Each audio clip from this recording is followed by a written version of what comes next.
There's a huge mistake that most tennis players make when they practice their volleys that keeps them from ever becoming a great net player. I want to let you know what that is, also show you some pro footage and examples of how professional players practice their volleys, and then give you some tips on how you can avoid this big mistake. So this is my most recent student that I just worked with a couple days ago, and the context here for this video is we were doing our initial evaluation of her strokes and her skills. This is just the first morning of our first day of working together. We had already hit ground strokes, and I said, okay, time to hit some volleys.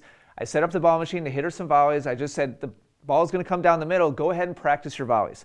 And so this is how she practiced her volleys. I didn't give her any kind of special or specific instructions.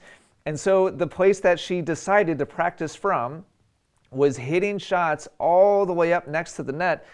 And if she would just reach a little further, in fact, this happened a couple of times, she would actually just be able to touch the net. Now, pop quiz, how much space is between the net and your baseline on your side of the court? The answer is 38 feet. Almost a 4-story building just on your side of the court, from the net all the way back to the baseline. And so from this spot, how many feet are in front of my students? Well, I mean, not just like her feet, but her racket. Let's call it, I don't know, 5 or 6 feet. And so there's a little bit of space here for her body, which means we've got a 3-story building. Let's just be really generous. 30 feet is behind her, and 10 feet is in front of her. So an intelligent opponent is not going to just hit her the ball when they see her right up next to the net. Of course, the ball is going to go over her head into all of that real estate back behind her, which is inbounds. And unfortunately, this is how most players practice their volleys, and it's also how they prefer to hit their volleys in match situations, which leaves them very, very limited and narrow in terms of their efficacy around the court, because they just don't have any range. There's no ability to hit medium depth volleys, deeper volleys, half volleys, low volleys. In fact, in her notes coming into the coaching with me, she said, I just really don't like my low volley. Well, it's hard to ever like your low volley if this is where you practice and this is where you play from.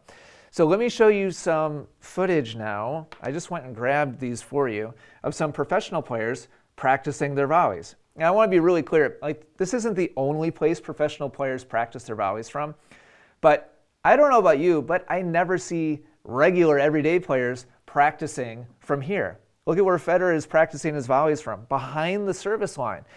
And so as he does these rallies, he's going to get low volleys. He's going to get half volleys. He's going to get awkward and uncomfortable shots where he doesn't know if it's a volley or a half volley. Okay, let's move forwards to... Next up, we've got Andy Murray. Watch how Andy is stepping into this volley and then backing up again to build in some space so that he gets some good quality practice on awkward shots like that. Difficult low ball, maybe it was a net cord or something. It looked like it was kind of an emergency, type of shot. All the rest of these are going to look pretty comfortable and pretty balanced. And that's because he's a great doubles player, he's a great net player, and he's spent a lot of time from back here where most tennis players don't spend a lot of time, just a step inside the service line. Okay, here's another example. Here we've got Bob Bryan rallying with his brother. Look at his feet are just about coming back to touch the service line. And occasionally he'll take a step forwards to close in, the way everybody is really obsessive about doing with their volleys. Get in as close as you can, Yes, there's often easier volleys up closer to the net, but look at how he's then retreating and going back again closer to the service line so that he can practice those more difficult, awkward, uncomfortable shots. And then he'll retreat. He'll take a step forwards and then he'll retreat.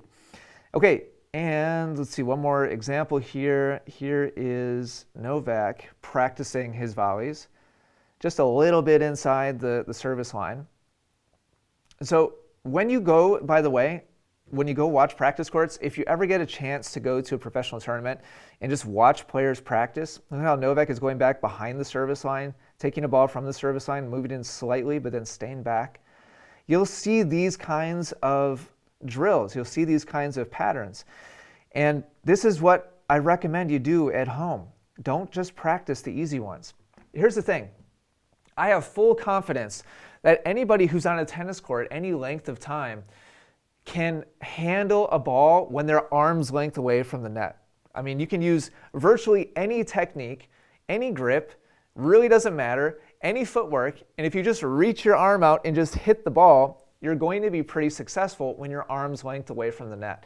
When you're back here where these professional players are, it takes a tremendously higher amount of hands and feel and skill and ability to adapt and improvise and use creative shots.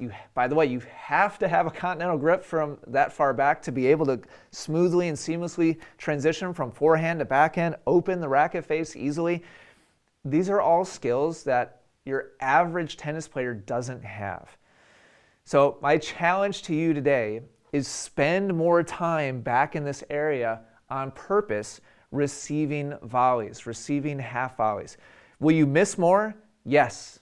And I know, like out of the gate, that sounds confusing. Like, why would I want to hang out where I miss more shots, where I'm more comfortable? Well, to expand your comfort zone. If the only place you hit from is your comfort zone, then by definition, you're not going to grow as a player. You're not going to grow as a volleyer.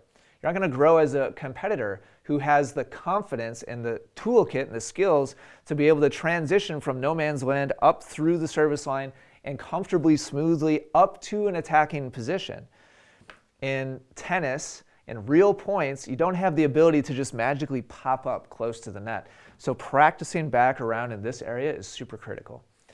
All right, hopefully that's helpful. Hopefully it was helpful to see the professional examples. By the way, totally not picking on that student. It just happens to be the person I just worked with and something that I noticed, but I see this with students and players constantly. So if you want to be a great net player, get out of that comfort zone, spend more time in other parts of the net. Thanks for watching. Talk to you again soon.